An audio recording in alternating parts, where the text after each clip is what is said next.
తీర్థయాత్ర కార్యక్రమానికి సాదర స్వాగతం. బ్రహ్మ విష్ణు శివాత్మల తేజస్వరూపం దత్తాత్రేయ స్వామి. స్మృతిగామిగా సుప్రసిద్ధుడు దత్తాత్రేయుడు. అంటే కేవలం స్మరణ మాత్రం చేత తన కరుణను భక్తులపై అనుగ్రహిస్తాడని ప్రతీతి. శ్రీ గురుదత్తుడు శ్రీ విద్యకు జగదాచార్యుడు. యోగ మార్గ శిక్షణ, సన్యాసాశ్రమ ధర్మాచరణ, భక్తి మార్గ పరిరక్షణ అనే 3 అంశాలు దత్తాత్రేయ అవతార ప్రధాన ధ్యేయాలు.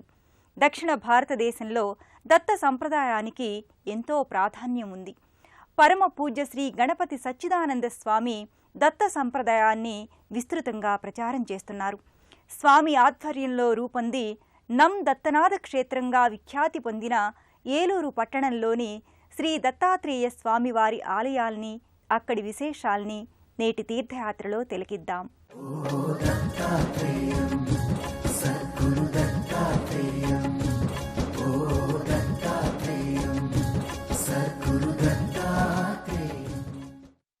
ఆధ్యాత్మిక సంప్రదాయంలో గురువంటే దత్తాత్రేయుడే. జ్ఞానయోగ మార్గాలను ప్రసాదించే మూర్తి దత్త భగవానుడు. ప్రకృతి పరిశీలన ద్వారా భూమి, మిడుత, చేప, ఏనుగు, సాలెపురుగు వంటి 24 చరాచరాల నుంచి దత్తుడు వివేక జ్ఞానాన్ని గ్రహించాడు. వాటినే గురువుగా భావించి సృష్టిలోని మార్మికతను అర్థం చేసుకుని లోకానికి విశదపరిచాడు. ఈ వైనాన్ని భాగవతంలోని ఏకాదశ స్కందం వివరించింది. ఈ జగత్తులోని ప్రతి జీవి జన్మకు సార్థకత ఉంది. ఆ జీవుల నుంచి ఎన్నో విషయాలు నేర్చుకుని జీవితాలకు అన్వయం చేసుకోవాలని దత్త సందేశం. అలాంటి దివ్య సందేశాలను ఎన్నో అందించిన దత్తాత్రేయుడు అర్చావతార మూర్తిగా ఈ నం దత్తనాథ క్షేత్రంలో భాసిల్లుతున్నాడు. ఏలూరులోని శనివారపుపేట అడ్డరోడ్డు సమీపంలోని దొండపాడులో ఈ ఆలయం అలరారుతోంది. జేగురు వర్ణమయ కళాత్మక కట్టడాలతో సుందరమైన దివ్యధామంగా ఈ ఆలయ లోగిలి ఆకట్టుకుంటుంది. ఉత్తర భారతాన కళింగుల ఆలయ నిర్మాణ శైలి, దక్షిణ భారతాన దేవర నాగర శైలి సమ్మేళనంగా ఈ ఆలయ గోపురాలు, ఇతర కట్టడాలు, ఆకృతులు భాసిల్లుతున్నాయి. ఆహ్లాదకరమైన పరిసరాలతో, రమణీయ బంధురమైన నైసర్గిక స్వరూపంతో నం దత్తనాథ క్షేత్రం తేజరిల్లుతోంది. మహా అవధూత అయిన దత్తాత్రేయ స్వామి ఈ ఆలయంలో దివ్య మంగళమూర్తిగా, సుప్రసన్న భక్తానుగ్రహదాయకునిగా ప్రకటితమవుతున్నారు. నల్లరాతితో మల్చిన దత్తాత్రేయ అనఘాదేవి మూర్తులు సజీవ కళతో అలరారుతుంటాయి. నిర్మల వదనంతో చిరునవ్వులు చిందిస్తూ భక్తాభీష్ట వరదమూర్తిగా స్వామి ప్రకటితమవుతాడు. పుష్పమాలిక సౌందర్యంతో అనఘాదేవి సమేతంగా దత్తాత్రేయ స్వామి శోభిల్లుతున్నాడు.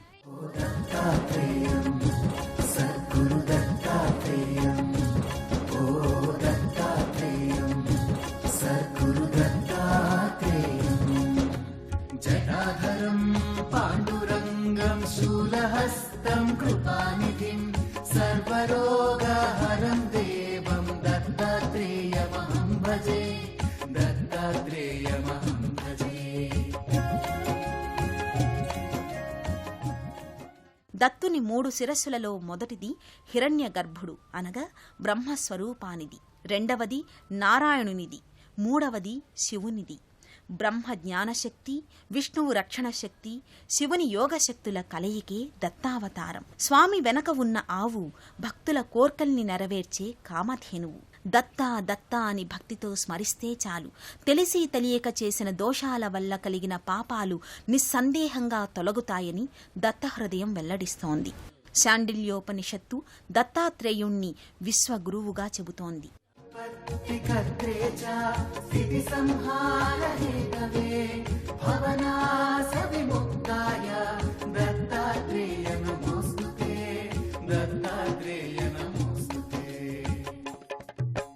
పాపాలకు పరిష్కారం సద్గురు సేవే ప్రాయశ్చిత్తం, మానవాళికి మార్గదర్శనం సద్గురు నామ స్మరణం.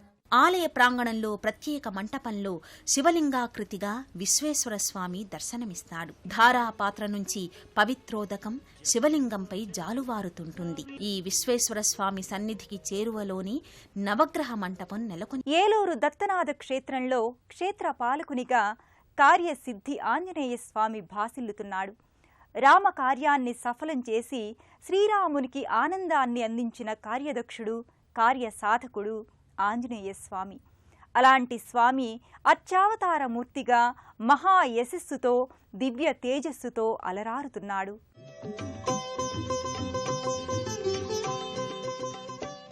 అభయముద్రను దాల్చి ఆశ్రిత వరదునిగా స్థానక భంగిమలో కార్యసిద్ధి ఆంజనేయ స్వామి నెలకొని ఉంటాడు. శరణం శరణం మారుతి చరణం శ్రీకర మంగళ శుభకర చరణం శరణం శరణం మారుతి చరణం.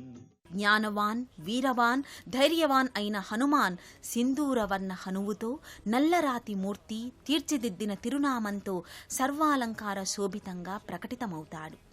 ఈ స్వామి దర్శనం వల్ల కార్యసిద్ధి చేకూరుతుంది. శ్రీ గురు చరణం ఇహ పరదాయక శ్రీ గురు చరణం ఈప్సితదాయక భవభయహరణం.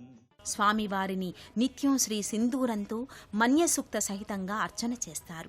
ఈ క్షేత్రం పూజ్యశ్రీ గణపతి సచ్చిదానంద స్వామీజీ వారి అనుగ్రహాశీస్సులతో 2000 సంవత్సరం జనవరి 31వ తారీఖున రథసప్తమి రోజున ఈ దేవాలయం ప్రతిష్ఠ చేయడం జరిగింది. ఇక్కడ దత్తాత్రేయ స్వామి ప్రధాన దేవతగా విరాజిల్లుతున్నారు. దత్తస్వామికి విశేషంగా ప్రతి ఆదివారం ఉదయం తైలాభిషేకము, పంచామృతాభిషేకము జరుగుతుంది. ప్రతి బహుళ అష్టమి రోజున అనఘాష్టమి వ్రతం జరుగుతుంది. ఇంకా విశేషమైన పర్వదినాలన్నింటిలోనూ కూడా ఇక్కడ అన్నదాన కార్యక్రమము, భక్తులందరితో సామూహికంగా వ్రత కార్యక్రమాలు అవన్నీ కూడా జరుగుతూ ఉంటాయి. ఇక్కడ 45 అడుగుల ఏకశిలా ధ్వజస్తంభం, శిలాధ్వజస్తంభం మనకి చుట్టుపక్కల ఎక్కడా లేదు. ఇక్కడ స్వామీజీ వారు ప్రత్యేకించి ఏకశిలా ధ్వజస్తంభం ఏర్పాటు చేయడం జరిగింది. దత్తస్వామికి కనుక ఆదివారం నాడు తైలాభిషేకం చేసుకుంటే గ్రహదోషాలు, ఆరోగ్య సమస్యలు, నరఘోష ఇలాంటివి ఏమన్నా చీడపీడలు ఏమన్నా కూడా తొలగిపోతాయి అని చెప్పి పూజ్యశ్రీ స్వామీజీ వారు భక్తులందరినీ అనుగ్రహించడం జరిగింది. దత్తాత్రేయ స్వామి ఆలయానికి ఇరువైపులా గణపతి, వేణుగోపాల స్వామివార్ల ఆలయాల్ని భక్తులు దర్శించుకుంటారు. దివ్య మోహనంగా ఉన్న ఈ జంట ఆలయాల దర్శనం భక్తులకు సర్వాభీష్టప్రదం. దత్తాత్రేయ స్వామి ఆలయానికి కుడివైపున గణపతి సన్నిధి అలరారుతోంది.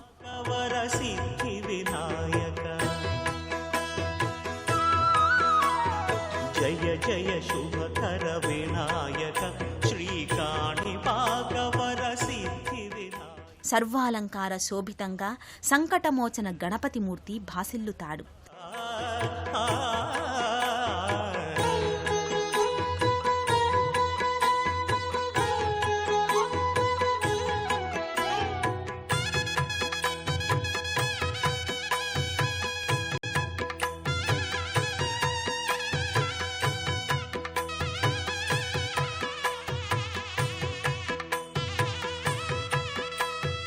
బాహుదా నదీ తీరములోన బావిలోన వెలసిన దేవ మహిలో జనులకు మహిమలు చాటి ఇహ పరముల నిడు మహానుభావ.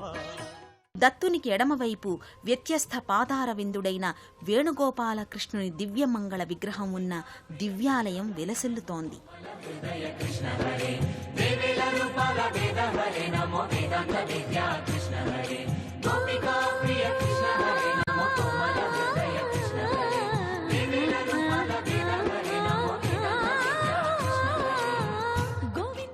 మురళీ మోహనునిగా, గోపాల దేవునిగా స్వామి సకల అలంకారాలతో తేజరిల్లుతాడు. గోవిందుడి తోట చుట్టి గోపెమ్మ వేషం కట్టి ముంగోల చేత బట్టి వచ్చనమ్మా.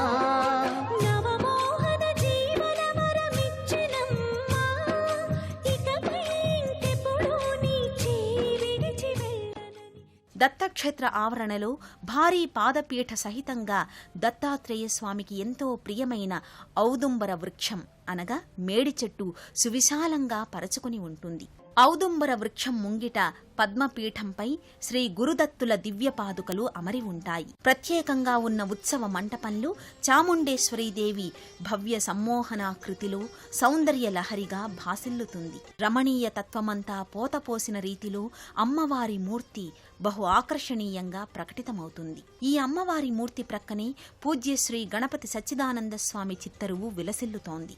ఈ క్షేత్ర ఆవరణలోని శ్రీ దత్త గోశాల అలరారుతోంది. 2011 సంవత్సరంలో ఫిబ్రవరి 5వ తేదీన శ్రీ దత్త విజయానంద తీర్థ స్వాముల వారు ఈ గోశాలను ప్రారంభించారు. ఇంతటి సుప్రసిద్ధమైన ఈ క్షేత్రం ఏలూరు సమీపంలో ఉంది. రాష్ట్రంలోని అన్ని ప్రాంతాల నుంచి రోడ్డు, రైలు మార్గాల ద్వారా ఏలూరు చేరుకోవచ్చు.